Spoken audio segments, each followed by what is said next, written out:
अस्सलाम वालेकुम व्यूवर्स। आज मैं आपसे बात करूंगा कि हसद किस तरह इंसान का करियर तबाह कर देती है, चाहे वो घर हो, दफ्तर हो। लेकिन हसद एक ऐसी चीज़ है जो इंसान को ज़िल्लत की गढ़ों में फेंक देती है। लेकिन अगर आपने हमारे चैनल को सब्सक्राइब नहीं किया, सब्सक्राइब कर लीजिए, बेल आइकन को प्रेस कर दीजिए। व्यूवर्स, हमने अपनी वीडियो के कमेंट बॉक्स में अपने व्हाट्सएप चैनल का लिंक दिया है, आप इसको ज़रूर ज्वाइन कीजिए ताकि आपको लेटेस्ट हेल्थ अपडेट बर वक्त मिल सकें। तो व्यूवर्स, हमारे लिए एक ऐसा लेसन है जो हमारे कुरान पाक में भी मौजूद है। हम बात करते हैं हज़रत यूसुफ़ अलैहिस्सलाम की। कुरान के अलावा ये किस्सा हज़रत यूसुफ़ अलैहिस्सलाम का आपको बाइबल में और तौरा में भी मिलेगा।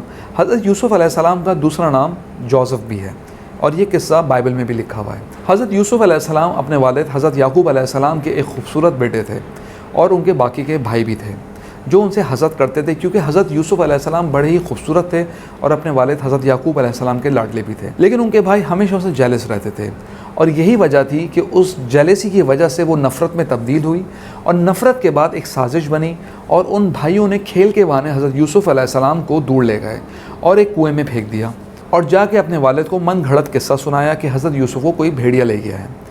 इसी तरह मिस्र का एक काफ़िला वहाँ से गुजरा जहाँ से हज़रत यूसुफ़ अलैहिस्सलाम उनको मिले और वहाँ से वो हज़रत यूसुफ़ अलैहिस्सलाम को अपने साथ मिस्र ले गए।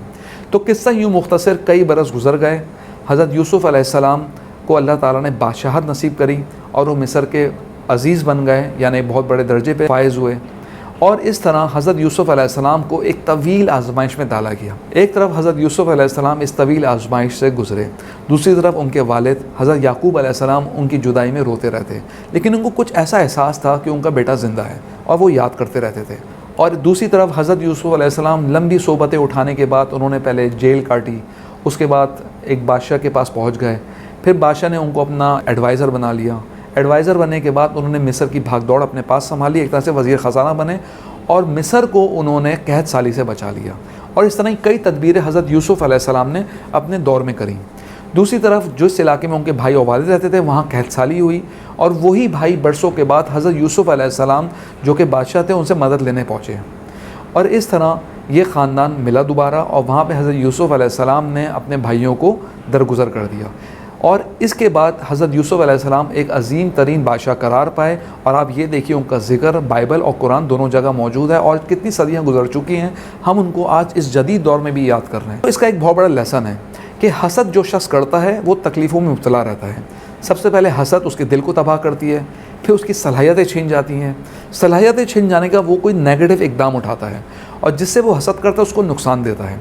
दूसरी तरफ जिससे हसद की जाए अगर वो मासूम शख्स हो तो अल्लाह ताला की मदद उसको हासिल हो जाती है और उसके बाद अल्लाह उसके सब्र और उस नुकसान के बाद उस शख्स की एक आजमाइश की मुद्दत भी पूरी कर देता है और उसको इज़्ज़त, बरकत और एक बड़ा मकाम अता फरमा देता है। आप चाहे ख़ानदान में हो, चाहे आप कोई जॉब कर रहे हो या बिज़नेस कर रहे हो, कभी भी अपने घर में किसी से हसद ना कीजिए। और याद रखिए, कभी भी अपने घर में, अपने दफ्तर में, अपने कारोबार में कभी भी मुखालिफ से या अपने रिश्तेदारों से, अपने दोस्तों से कभी हसद ना कीजिए। अल्लाह ताला ने हर एक के मुकद्दर में सब कुछ पहले से तय किया हुआ है। आपको भी बहुत कुछ मिल सकता है अगर आप नीयत में इखलास रखें, मेहनत रखें और जिससे आपको हसद हो रही है वैसी क्वालिटीज़ पैदा कर लीजिए, आपको भी वही मकाम मिलेगा। लेकिन अल्लाह पे भरोसा, सब्र और मेहनत, ये चीज़ें मिलकर आपको तरक्की देंगी। तो आज का लेसन ये है कि हसद से बचिए। हसद आपकी नेकी ज़ाया कर देती है, आपके करियर को तबाह कर देती है और आप तरक्की नहीं कर पाते बनिस्बत उन लोगों के जिनके अंदर हसद नहीं होती। वो लोग आपको सेहतमंद मिलेंगे, कामयाब मिलेंगे, खुश व खुर्रम मिलेंगे और कुछ तकलीफ़ के बाद वो बहुत आगे आपको मिलेंगे। हम उम्मीद करते हैं आज का ये छोटा सा लेसन आपको समझ में आया होगा। अगर आपको हमारी वीडियो पसंद आई है कमेंट बॉक्स में अपनी राय ज़रूर आगाह कीजिए। अगली वीडियो तक के लिए अल्लाह हाफ़िज़।